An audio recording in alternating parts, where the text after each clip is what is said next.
اعوذ باللہ من الشیطان الرجیم بسم اللہ الرحمن الرحیم الا بذکر اللہ تطمئن القلوب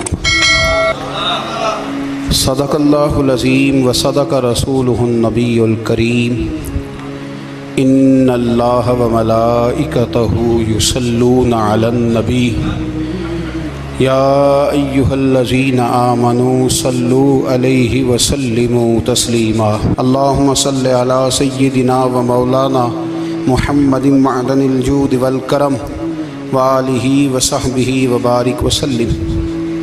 تمام تعریفیں حمد و ثنا اللہ تعالی جل جلالہ کے لیے۔ زاں بعد درود و سلام نبی اکرم نور مجسم شفیع معظم احمد مجتبیٰ جناب حضرت محمد مصطفیٰ صلی اللہ تعالی علیہ وسلم کی ذات والا صفات کے لیے حمد و صلوات کے بعد قرآن مجید نے ارشاد فرمایا الا بذکر اللہ تطمئن القلوب، فرمایا خبردار ہو جاؤ اللہ کے ذکر میں ہی دلوں کا اطمینان ہے، اللہ کے ذکر میں دلوں کا چین ہے۔ لوگ بہت سارا مال، بہت ساری دولت، بہت ساری عقل اور بہت سارا شعور ہونے کے باوجود بے سکون ہیں۔ جس چیز نے زمانے کو تکلیف میں مبتلا کر دیا ہے اور جو چیز ڈھونڈنے سے نہیں ملتی وہ اطمینان ہے، وہ قرار ہے۔ لوگ بھیک مانگتے ہیں، منت کرتے ہیں، دہائی دیتے ہیں کہ کہیں سے سکون کی دولت مل جائے، لیکن وہ میسر نہیں آ رہی۔ بڑے بڑے لوگ ہیں اور میں عرض کر چکا ہوں کہ مالدار بھی ہیں اور عقل مند بھی ہیں، باشعور ہیں، پڑھے لکھے ہیں، پر قلبی سکون، راحت، اطمینان، چین انہیں میسر نہیں آ رہا۔ راتیں جاگ کر گزر جاتی ہیں، دن آزمائش میں بیت جاتا ہے۔ وہ کبھی اس کے لیے ٹھنڈے علاقوں کا سفر کرتے ہیں، کبھی دوستوں کی مجلسوں میں جا کر کے بیٹھتے ہیں، کبھی گھر سے دور اکیلے میں تنہائی میں وقت گزارنے کی کوشش کرتے ہیں، لیکن دولت سکون ناپید ہوتی ہے، میسر نہیں آتی۔ عرش کا رب فرماتا ہے کیوں تو بھٹکتا پھرتا ہے، کیوں دائیں بائیں جاتا ہے، چپ کر کے مسجد آ جا اور لوگوں سے بچ کے تنہائی میں میرا ذکر کر۔ اللہ ملے گا کیا؟ فرمایا اعلیٰ بذکر اللہ تطمئن القلوب، میں تیرے بے چین دل کو چین عطا کر دوں گا۔ وہ تیرا تڑپتا اور پھڑکتا ہوا مزاج، اسے میں سکون کی دولت دوں گا۔ یہ تجھے کہیں اور نہیں ملے گا، یہ میری یاد میں ملے گا۔ یہ چین، قرار، سکون تجھے یہیں میسر آئے گا۔ اطمینان قلبی زندگی کا حسن ہے بھائی، دولت سکون اصل ہے۔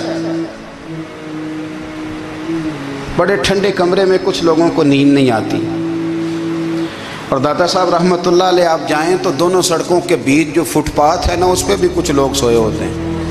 ادھر سے بھی گاڑیاں گزرتی ہیں، ادھر سے بھی گاڑیاں گزرتی ہیں، لیکن بس نیند ہے نا، اللہ کا فضل ہے، اس نے دے دی ہے، آنے والوں کو آ گئی ہے۔ اطمینان قلبی، میرا معاشرہ بے سکون ہے، بے قرار ہے۔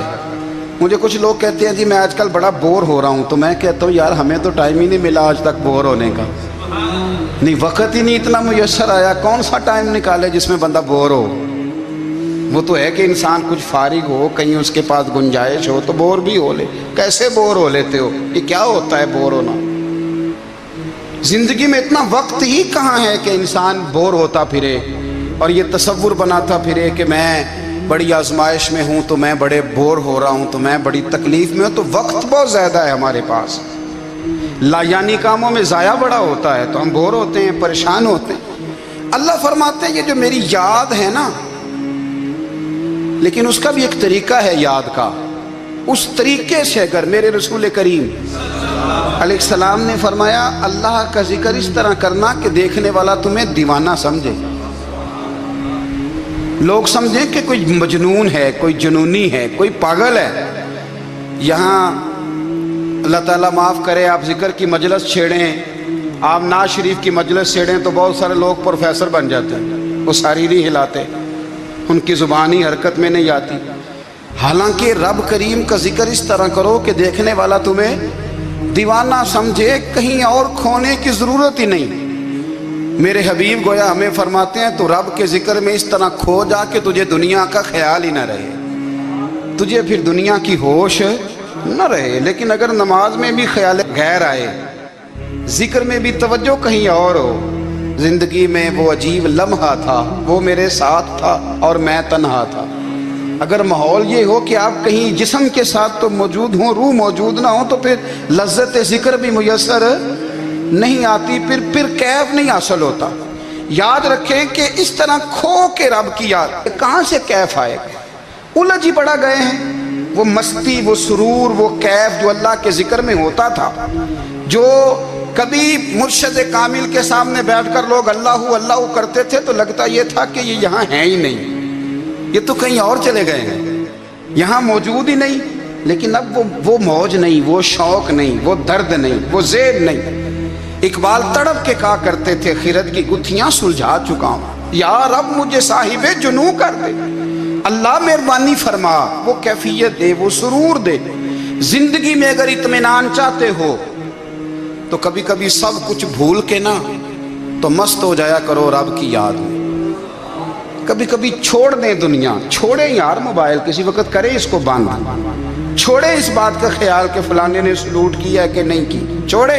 حضرت باجزید بستامی رحمت اللہ تعالیٰ علیہ فرماتے ہیں میں نے اعتکاف کبھی اپنی مسجد میں نہیں کیا، اس لیے کہ سارے ہی ہاتھ چومنے والے، سارے ہی پیار کرنے والے۔ فرماتے میں جب اعتکاف کرتا تھا تو میں بستان سے دور نکل جاتا تھا جہاں کوئی مجھے جاننے والا نہ ہو۔ اٹھ بلیا چلو تھے وسیے جتھے وس دینی سارے ینے، نہ کوئی ساڈی ذات پچھانے تے نہ کوئی سانو مننے، چل ادھر چلیں۔ اٹھ بلیا چلو تھے وسیے جتھے وس دینی سارے ہی ینے، نہ کوئی ساڈی ذات پچھانے تے نہ کوئی سانو۔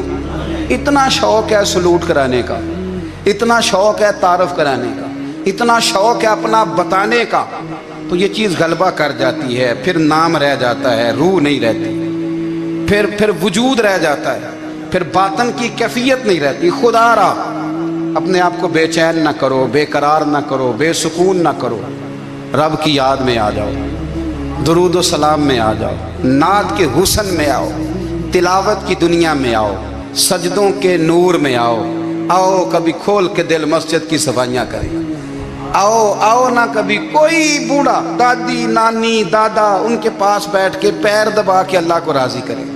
یہ کیف والی جگہ ہیں، یہ سرور والی جگہ۔ اتنی بے چین ہماری زندگی ہے، بے قرار ہے، تڑپتے ہوئے لوگ، لڑتے ہوئے لوگ، ایسے لگتا ہے ابھی ایک دوسرے کا گریبان تھام لیں گے، بے قرار، بے چین۔ کسی کو انتظار کا کہا جائے نا کہ 10-20 منٹ کسی کا انتظار کرو تو بعض لوگ مجھے ایسے لگتا ہے جیسے یہ ان کا کلیجہ پھٹ جائے گا، ڈاکٹر کے انتظار میں بیٹھے ہیں تو بڑے پریشان ہیں، کسی کو ملنے گئے ہیں کو آدھا گھنٹہ بیٹھنا پڑ گیا تو بڑی دقت میں ہیں۔ اپنے آپ کو سکون دیں۔ آپ یقین کریں بڑا مزہ آتا ہے، کبھی کسی کا انتظار کرنا پڑے تو 2-4 تسبیح درود شریف پڑھی جاتی ہے، یعنی ذوق بن جاتا ہے کہ چلو اللہ نے موقع دیا ہے، کوئی سرکار کو یاد کر لیں، تنہائی مل گئی۔ ہمارا مزاج جس سختی کا شکار ہے، وہ سختی آہستہ آہستہ ہمیں زیادہ آزمائش میں ڈال گئی۔ تو میرے بھائی زندگی میں اطمینان حسن ہے، اور وہ سب سے زیادہ اللہ کی یاد میں ملتا ہے، وہ سب سے زیادہ رب کریم کے ذکر میں۔ سب سے زیادہ جو چاہتا ہے نا دل ٹھنڈا رہے، زبان میٹھی رہے، وہ مدینے والے محبوب پہ درود و سلام پڑھا کرے، وہ حضور پہ درود و سلام پڑھا کرے، زبان میٹھی رہے گی۔ میرا ذاتی تجربہ ہے کہ جو آدمی اپنے اخلاق سنوارنا چاہے وہ حضور پہ درود شریف پڑھے، جو اپنے اخلاق سنوارنا چاہے، طبیعت کو ٹھنڈا رکھنا چاہے، وہ درود شریف پڑھے، اس کا دل سکون میں آئے گا۔ کچھ کام اور ہیں زندگی میں اطمینان کے لیے، ان کا ہونا بھی بڑا ضروری ہے۔ سب سے پہلے اگر آپ چاہتے ہیں نا زندگی میں سکون ہو تو حقیقتوں کا سامنا کرنا سیکھیں، آپ جو ہیں وہ رہنا سیکھیں، جو آپ نہیں ہیں وہ بننے کی کوشش نہ کریں۔ حقیقت کا سامنا کرو گے تو زندگی اطمینان میں آ جائے گی۔ ہم نے نا بہانے بنا لیے ہیں، ہیلے بنا لیے، جھوٹ کے سہارے اپنے آپ کو اونچا کر لیا۔ ایک آدمی سے کہا جاتا ہے تو رشوت نہ لے، تو کہتا ہے میں غریبوں سے نہیں لیتا۔ تو میرا سوال یہ ہے کہ امیروں کا حساب لینے کی اللہ نے تیری ڈیوٹی لگائی ہے، تیرے ذمہ لگایا ہے کہ تو امیروں کا حساب کر، تمہیں کیا ضرورت پڑی؟ ہم نا بہانہ کرتے ہیں، رشوت لینے والے کا الگ بہانہ ہے اور سفارش والے کا الگ بہانہ ہے۔ حقیقت کا سامنا کریں، حقیقت کا۔ جو میرے ذمہ داریاں ہیں وہ میں نے پوری کرنی، جو آپ کی ذمہ داریاں ہیں وہ آپ جان نہ چھڑائیں، حقیقت پسند بنیں۔ میرے رسول کریم، پھر پڑھیے درود شریف صلی اللہ تعالی علیہ وسلم۔ حضور صلی اللہ علیہ وسلم نے فرمایا کہ میری بیٹی سیدہ فاطمہ الزہرا رضی اللہ تعالی عنہا صرف جنتی نہیں، جنتی عورتوں کی سردار ہے۔ لیکن حضور نے یہ بھی فرمایا کہ فاطمہ یہ خیال رکھنا اگر اللہ نے حساب پوچھا تو حساب تم نے خود دینا ہے۔ حقیقت کی طرف توجہ کرائی حضور نے، وہ صرف جنتی نہیں، جنتی عورتوں کی سردار ہیں، پر حقیقت کی جانب توجہ۔ میں حقیقت یہ ہے کہ اگر مالک نے حساب پوچھا تو اس کی تیاری بھی کرنی ہے۔ دیکھیں نا، ہمیں کچھ یقین نہیں، اللہ معاف کرے کہ ہمارا حساب کیسا ہوگا، لیکن کتنے آزاد ہیں۔ یعنی بڑی دلیری سے بندے کہتے ہیں فجر نہیں پڑھتا جی، 3 پڑھتا ہوں جی، شاہ رہ جاتی ہے جی، کپڑے صاف، بڑی دلیری سے۔ اور سیدہ فاطمہ الزہرا نے ساری رات مصلی باندھ رکھا ہے، حالانکہ انہیں یقین تھا کہ رب مجھے بغیر حساب کتاب جنت دے گا۔ حقیقت کا سامنا کریں، جو حقوق آپ کے ہیں وہ آپ نے ادا کرنے ہیں، جو ذمہ داریاں ہیں وہ ذمہ داریاں ہیں۔